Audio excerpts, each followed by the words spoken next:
তো গাইস আজকে পরীক্ষা দিতে গিয়ে হঠাৎ করে ঝামেলা লেগে গেল। হ্যাঁ তো গাইস বিষয়টা হচ্ছে সকাল সকাল যাচ্ছিলাম, শাকিলের একটি দরকার ছিল, তাই দরকারটাকে মেটাতে। শাকিলের দরকারটা মিটিয়ে শাকিলদের বাড়ির সামনে সবাই মিলে একটু বসে আড্ডা দিচ্ছিলাম। আর এই মালটা দেখো এত বড় হয়ে গেছে, এখনো হাফ প্যান্ট পরে বসে আছে। তো তারপরে দেখি শাকিলের ভাই ওর গাড়িটাকে নিয়ে চালাচ্ছে। তো ওটাকে দেখে আমারও একটু ইচ্ছা হলো গাড়ি চালানোর, তাই আমিও গাড়িটাকে চালানোর চেষ্টা করছিলাম, কিন্তু আফসোস চালাতে পারলাম না।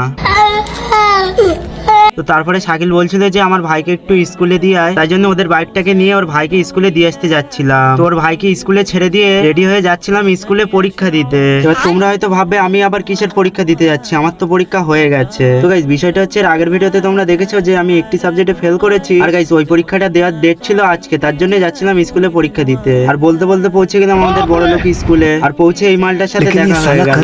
ওই মালটার সাথে দেখা করার পরে আমি এখন যাচ্ছি স্কুলের ভিতরে। স্কুলের ভিতরে যাওয়ার পরে স্যার আমাকে দেখে স্কুল থেকে আমাকে কিক মেরে দিল। না মানে গাইস বিষয়টা হচ্ছে আমাদের ছাড়াও অন্য ক্লাসদের পরীক্ষা হচ্ছিল, তাই জন্য সবাই বলছিল যে চল বাইরের দিকে বসে একটু আড্ডা দিই। তাই জন্য সবাই মিলে বাইরে বসে একটু আড্ডা দিচ্ছিলাম। তারপরে দেখি এখানে আনোয়ার আর রেয়ান এসছে। তো ওদেরকে নিয়ে চলে আসলাম পরীক্ষার রুমে পরীক্ষাটা দেবো বলে। আর গাইস আমার তো পরীক্ষা দেওয়ার উদ্দেশ্য ছিল না, উদ্দেশ্য ছিল ভিডিও করা। তাই জন্য দেখো সবাই এখানে পরীক্ষা দিচ্ছে আর আমি লুকিয়ে লুকিয়ে ভিডিও করছি। अरे साला अलगे फ्रॉड चल रहा है। তো কোন রকমে পরীক্ষাটা দিয়ে বাইরে এসে দেখি ঝামেলা হচ্ছে।